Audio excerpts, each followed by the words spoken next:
Ako po si Manolito Mariano Agustin, also known as Mamarag, isang guro, artist at tagapagkwento sa pamamagitan ng larawang iginuhit mula sa puso.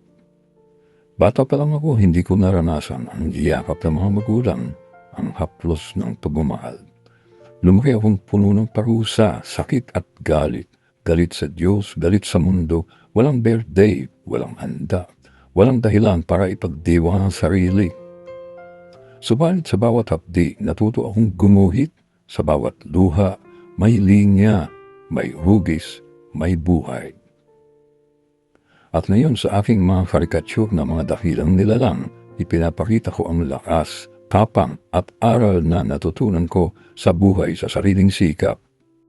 Noong August 16, 2025 sa Camp Aguinaldo Veteran Center, daganapin ang aking ikatlong solo art exhibit.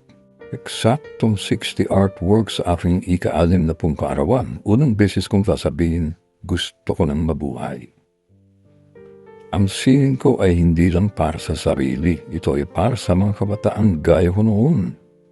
Walang boses, walang yakap, pero may pangarap. At habang gumuguhit ako ng pasaysayan, nililirok ko rin ang bagong pag-asa mula sa pusong basag na isang pusong buhay na buhay sa sining.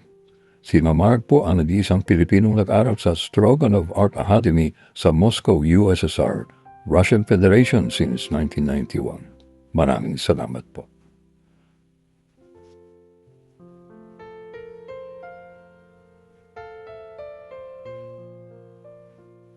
By Mamarag.